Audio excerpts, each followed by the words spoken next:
Dracula by Bram Stoker. The mist hung heavy over the Carpathian Mountains as Jonathan Harker, a young English solicitor, approached the crumbling castle of Count Dracula.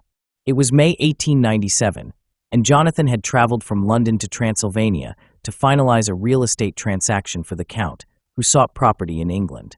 The villagers of Bistritz had warned him with fearful whispers and crosses pressed into his hands, but Jonathan, practical and resolute, dismissed their superstitions.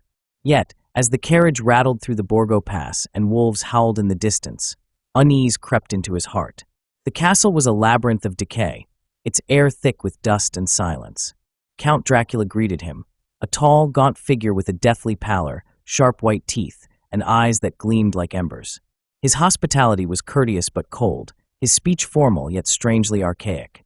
Over dinners Jonathan ate alone, for the Count took no food. They discussed the purchase of Carfax Abbey, a sprawling estate near London. But as days turned to weeks, the castle's strangeness grew oppressive. Jonathan never saw servants, only the Count, who seemed to command the very shadows. He noticed Dracula cast no reflection in mirrors and recoiled from a crucifix Jonathan wore. One night, exploring forbidden rooms, Jonathan found the Count lying in a wooden box, not dead but in a ghastly stupor, his lips red with fresh blood. Terror seized him. He was a prisoner. Meanwhile, in England, Jonathan's fiancée, Mina Murray, awaited his return. She spent her days with her friend Lucy Westenra, a vibrant young woman courted by 3 suitors: Arthur Holmwood, a nobleman, Dr. John Seward, a psychiatrist, and Quincy Morris, a bold Texan.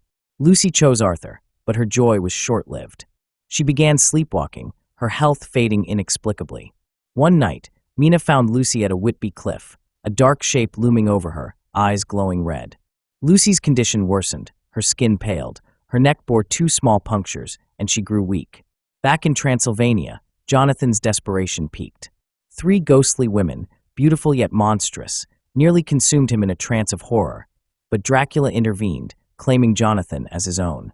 Fleeing, Jonathan climbed the castle walls and escaped, collapsing in a Budapest hospital, feverish and broken. His journal, filled with his ordeal, reached Mina, who rushed to his side. They married in Budapest, but Jonathan's mind was scarred, haunted by the Count's malevolent presence. In England, Dr. Seward, puzzled by Lucy's decline, summoned his mentor, Professor Abraham Van Helsing, a Dutch scholar of obscure lore. Van Helsing examined Lucy and recognized the signs of a vampire's touch. He ordered garlic flowers and crucifixes to protect her, but Lucy's mother, unaware, removed them one night. A wolf crashed through the window, and Lucy's condition plummeted. Despite transfusions from Arthur, Seward, Quincy, and Van Helsing, Lucy died, her beauty preserved in death. Yet soon, reports emerged of a beautiful lady, luring children in Hampstead Heath. Van Helsing led Seward to Lucy's tomb, where they found her coffin empty.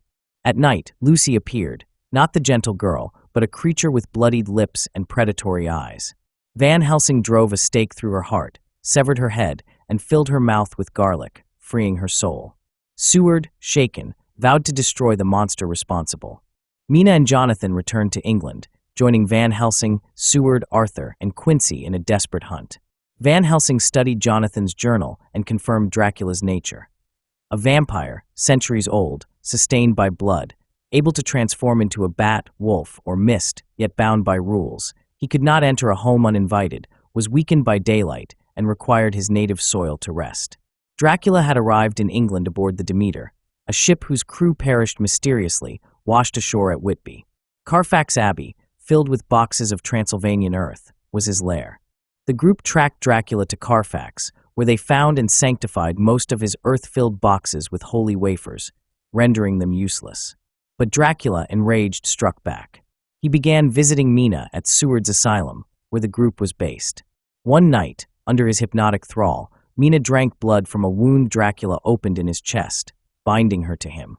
Van Helsing placed a holy wafer on her forehead, burning her skin and leaving a scar, a mark of her taint. Mina's connection to Dracula grew.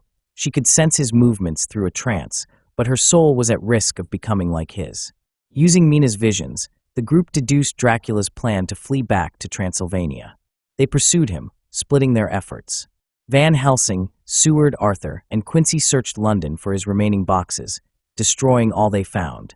Meanwhile, Mina and Jonathan aided with research, though Mina's condition worsened, her eyes sometimes gleaming with unnatural hunger. Van Helsing hypnotized her daily, tracking Dracula's escape via a ship, the Tsarina Catherine, bound for Varna. The group raced to intercept him, but Dracula, cunning, redirected the ship to Galatz.